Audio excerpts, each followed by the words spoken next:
ngala kozwa te boye na ebembe oyo aza vivant te na boyi chef aboyi kozwa ndeko fiston alobi na kozwa te bino boye na ebembe mutu nini ngo bozoya na ye boye na mutu akufi ono omoni zwa ye tia ye kuna kaka na kasho fandisa ye azokosa azopema azokosa alobi maintenant botaya bamakila makila ezobima na mutu makila ezobima partout na kozwa ye ndenge nini ata so na mina pose ye bakestion na kotuna ye nini mutu aboye oyo eza ebembe na kozwa te boyoka bandeko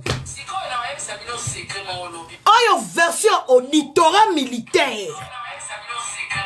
Les amis, chef wana aboyi kozwa alobi nga na kozwa te bino boolukelanga ba problème boyelinga ebembe na kozwa te bokende na ye na boyi chef ya auditorat militaire aboyi bazwi ebembe na bango nzoko na bango babomi bazongi susu na mutuka kaka na ba cortège ya mama Jite Suminya bazwi corps wana lokola chef ya auditorat militaire aboyi na ye kozwa corps bazwi corps nzela ya kankokolo wow bakomi na kankokolo bakomi kuna na hôpital médecin tala bolobi oh mais bosali nini mais muto komi na to eze bembe oza mutu te sa kufi bozomona te makila ndenge azobima na matoi bozomona makila na zolo te makila na munoko te oyo eze bembe médecin tala boy abi oyo aza daya kokufa bembe asali hémorragie interne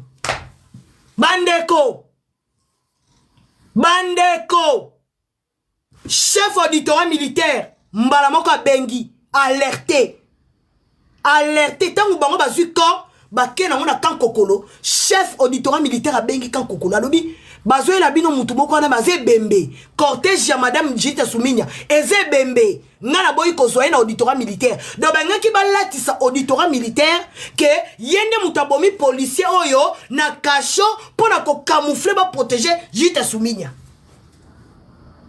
makambo eleki yango wana bakei na ebembe na morgue na minute ebembe eza na morgue ya kankokolo na kankokolo. Nous avons les témoignages. Il y a collègue, il y a Fiston Senda. Nous allons mettre ça.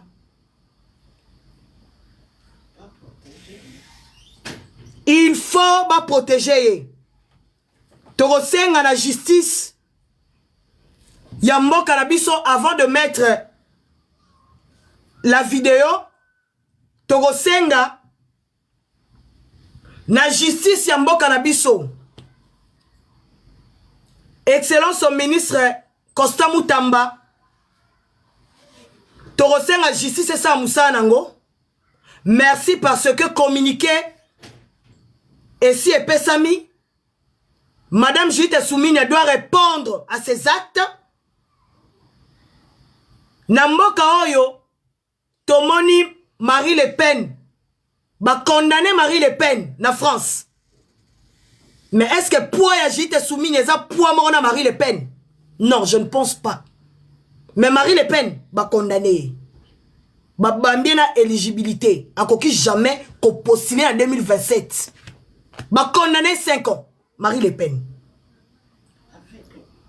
Va condamner Nicolas Sarkozy. Bomoni Nicolas Sarkozy la ti bracelet na lokolo. Ata mwana elela na lokolo. Nicolas Sarkozy, l'ancien président en France, ana elela na lokolo. Madame Jite Suminya. Et alors Sali, vous devez répondre na ba axe na Oyo Sali. Ministre Nabiso Costa Mutamba, peuple congolais fongoli misu. A fongoli mumba misu azo tala wana likamboy. Toko permettre des poids des mesures. Non. Premier ministre doit démissionner pour répondre à ses actes. Nous n'allons pas accepter de voir que le gouvernement a protégé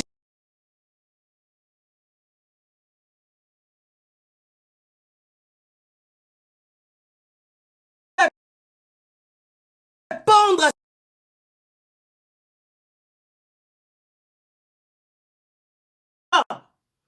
Il faut aussi interpeller la première ministre.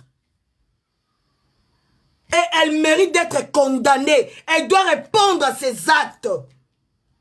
Abomi Moutou, Makila ya Moutou.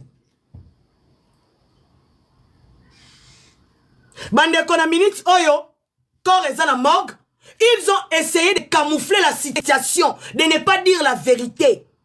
Vous savez ce qui se passe actuellement? Papa, ceux qui chef policier au bomoni wana za ko circuler na réseaux sociaux. Messieurs, vous êtes manipulés. Donc vous pensez vraiment que vous allez manipuler tous les Congolais. Vous allez nous manipuler. Jamais ça ne passera pas. Bakei bamoni ye asali communiquer. Oh non, policier wana nenga kufi bolanda yango te parce que mort na ye toyebi te akufi na nini. Mensonge. C'est du mensonge. Arrêtez de mentir le peuple congolais. C'est du mensonge. La justice pour notre frère, c'est Fiston Senda Kabeya. Nous demandons la justice. Pourquoi vous voulez, pourquoi vous êtes en train de mentir? Pourquoi vous voulez camoufler la chose? Non, non, non, non, non, non, non, non, non. Tozo Koufa déjà ébélé partout. Bobomi Moutou. Bokena na auditorat militaire pour camoufler. Mon compte auditorat boyi. Bokena kakokolo. Moutou ça d'ailleurs au Koufa. A Koufi na ba coup, ba blessure, ma kila ça l'hémorragie interne. Parce que à Boyaki, cortège à première ministre, elle est qu'en a sens cynique. Elle a qui même pas na sens yamalam. Sens cynique est interne.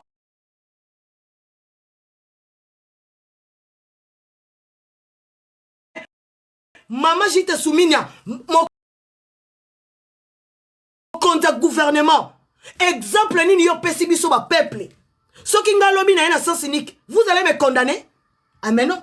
Avant de me condamner, il faut d'abord commencer par condamner madame la première ministre. Parce qu'elle est censée nous montrer l'exemple. Mais ce qui est moko, à la qui cet exemple était, et vous allez venir me condamner? Jamais. Il faut d'abord condamner maman première ministre. Il faut d'abord la condamner. Et il y a eu madame, papa Nabiso Junior Senda, Makile Gangi Makila Makas. Les amis, Boyoka, Ndeko Nabiso a témoigné, collègue ya Junior Senda. L'État, il faut protéger. Parce que ça témoignage à Liboso. Makambo nenge kendaka, et komaka, barobenga ndeko policier. Baebise kangam no. Kolobate, Zombo yango, devant ma juge, Arobalusa Maloba, mais bisoto garder version originale, témoignage fraîche, yande konabiso avec émotion, nengaza couper ses.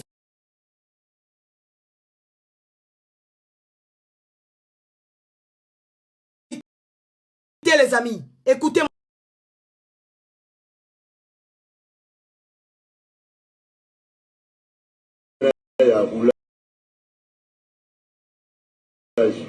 Kabe ya Senda bakangiye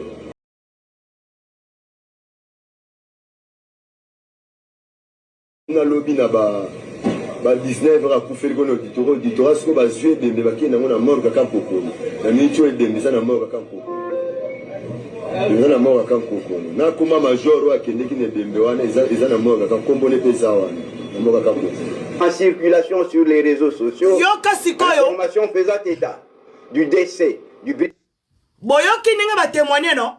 Fiston Sena ninga ba cortège à ministre, premier ministre Betty ndeko Fiston. Boyoka lo coûté à tato ya ndoki. Aye pas camoufler information. Boyoka tato. Botale longina ye.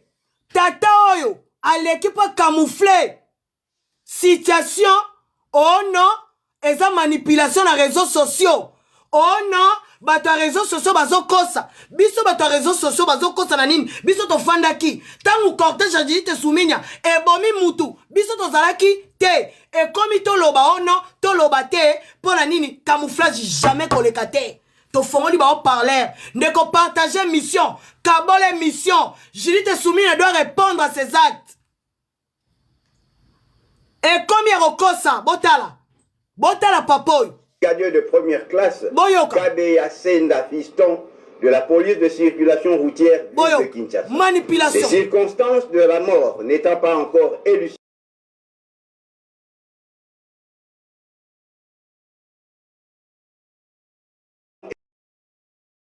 et à la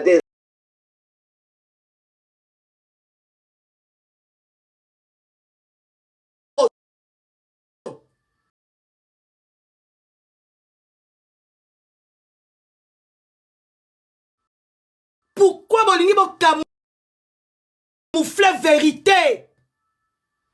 Pourquoi camoufler la vérité? Justice pour Junior Senda Kabea Wetu. Justice. École Kaboete. École Kate. Nous demandons la justice pour notre frère. Nous avons déjà nos frères et sœurs qui sont tués tous les jours à l'est de la République démocratique du Congo. Pourquoi venir encore humilier un agent de l'État? Si Yakobomaye et sa famille, sa femme, les enfants, Toche Bango Wapi. Et là on y va retenir. Ce qui est justice c'est salamité. Bolingi va retenir Nini. Tout ça là. Après les gens viendront raconter encore des histoires. Je ne vais pas bateau salir l'image du président de la République, Félix Tshisekedi Tshilombo. Non, non, non, non, non. Ça on ne peut pas accepter. Monsieur Excellence Constant Moutamba, ministre de la Justice, hier on sera vu volant. À Télémarabas feu. Ce vous voyez bien pour votre information. Constant Moutamba sera vu volant. Sera dans la cortège. Baroulera comme tout le monde. Azara précédé. Ce qui fait, à Télémarabas fait. À Télémarabas fait. Ce qui est mon ministre de la Justice. Ils ont respecté ordre public. Mais yo, le numéro 1 gouvernement. Au boy qu'on respecte ordre public. Bozolouka justice.